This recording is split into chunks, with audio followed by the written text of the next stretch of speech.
Hello friends, welcome back to वावा एएस। Welcome to the discussion on daily MCQ.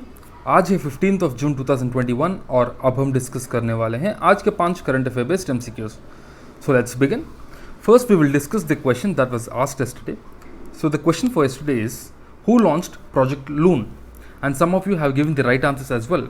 So yesterday it was, just a minute, yesterday it was Shubham Basak who gave the correct answer first. After that, it was Divya Vasisht and Tanushree Sahu. These three gave the correct answer.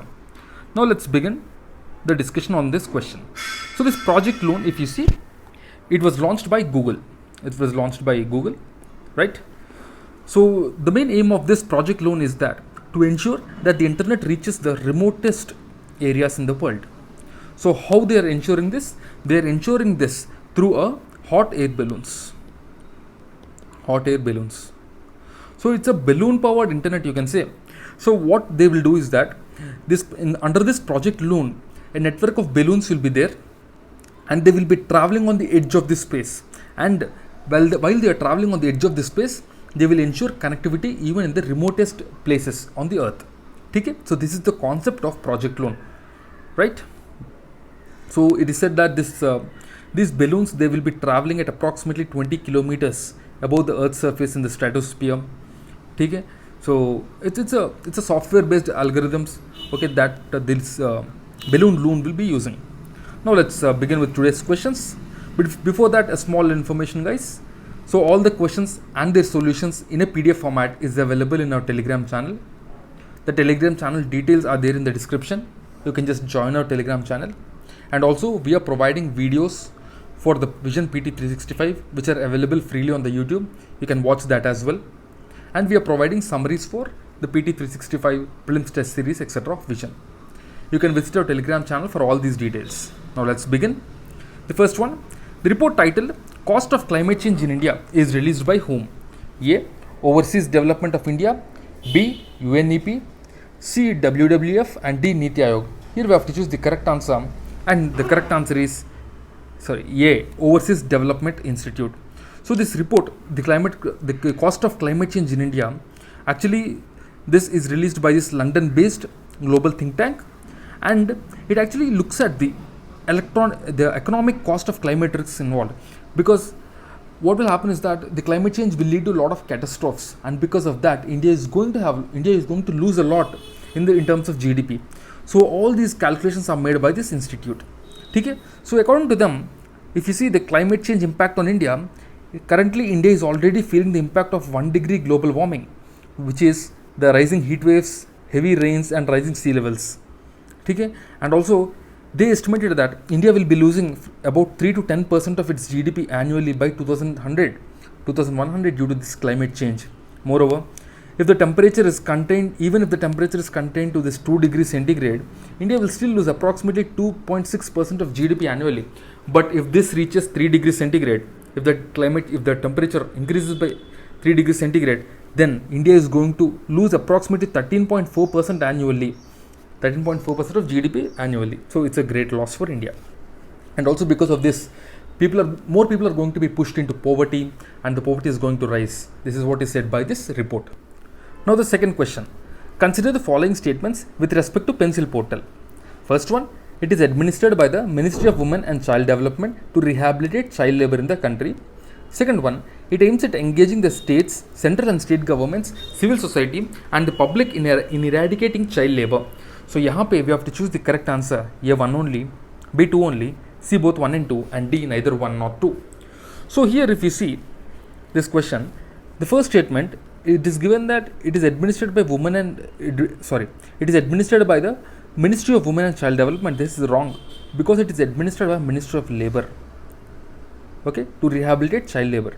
So the first statement is wrong, but second statement is right. It aims at engaging the central and state government, civil society, and public in eradicating child labor. The second one is right, so B 2 only is the correct answer. So if you see here, the Pencil Portal, so why it was in news is recently the Ministry of Women and Child Development, it has appealed to the citizens to report the instances of child labor.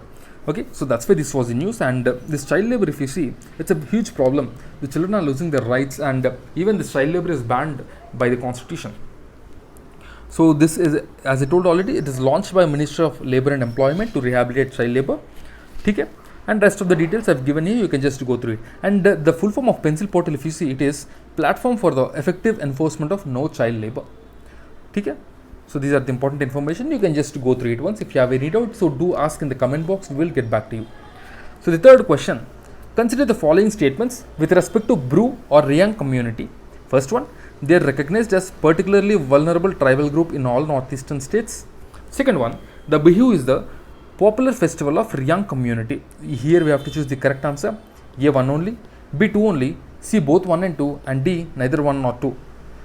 So the first statement is wrong because they are recognized as particularly vulnerable tribal group in Tripura and not in all northeastern states. So that's why the first statement is wrong. The second statement, if you see, Bihu is the most popular festival of Riyang community. So this is wrong because it's not Bihu, it's Buishu. So this Buishu is the popular festival, not Bihu. Bihu is the festival in Assam. Okay? So both the statements are wrong. So D, neither 1 nor 2 is the correct answer. So here I've given details about this Bru tribe and the Beisu festival. You can just go through it. So recently, the Eastern Zone bench of the NGT, the National Green Tribunal, has sought a response from the Tripura government to resettle over 40,000 displaced Bru tribes. So actually, the Bru tribes are pretty famous for staying in Mizoram. These are famous tribes from Mizoram. Sorry. And the NGT has asked the state to submit the rehabilitation plan. So this Bru or Riyang is a community which is indigenous to northeastern India. And in Tripura, as I told already, they are declared as particularly vulnerable tribal group. And they are actually found in 3 states: Tripura, Mizoram and Assam. Okay? So now let's move on to the next question. Yeah, one more small thing. If you see this Bru community, they are mostly matriarchal. That means women dominate. And the dance is an integral part of their life. And the festival is Baisu, as I told already. Now we'll move on to the next question, the fourth question. Consider the following statements with respect to One Nation, One Ration Card scheme. First one: it enables the states to better target beneficiaries, eliminates bogus card holders, resulting in enhanced welfare and reduced leakage. Second one: the implementation of the ONORC plan comes under the Ministry of Social Justice and Empowerment. Here we have to choose the correct answer. So if you see the first statement, this is right. It enables the states to better target beneficiaries, eliminate bogus ration cards, etc. This is right. The second statement, if you see, this is the wrong statement because this is not implemented by the Ministry of Social Justice and Empowerment. We will see that in a bit. So here the correct answer will be A, 1 only. Now here are the details of the One Nation, One Ration Card. Why it was news is, recently Supreme Court asked West Bengal and all other state governments to immediately implement a One Nation, One Ration Card scheme. That's why this was news, because it is the time of COVID and the migrant workers are actually facing a lot of challenges. And so that's why the first statement is right. Second statement, as I told already, this is not implemented by Ministry of Social Justice. Here it is given. It is implemented by the department, the Ministry of Commerce and the Department of Food and Public Distribution. Okay. Now let's move on to the next question. The last question of the day. Umlingla Pass, which is seen in the news recently, is located in which state? A, Arunachal Pradesh, B, Himachal Pradesh, C, Ladakh, and D, Sikkim. Here we have to choose the correct answer. And the correct answer is C, Ladakh. So recently, Raksha Mantri Rajnath Singh has flagged off the first ever the solo women motorcycle expedition by Miss Kanchan Ugursandi to Umlingla Pass in Ladakh and to and fro. Okay. So at 5.793 meters above the sea level, 5,793 meters above sea level, Umlingla is one of the highest motorable roads in the country, Umlingla, and it is located in the Ladakh region of Jammu and Kashmir.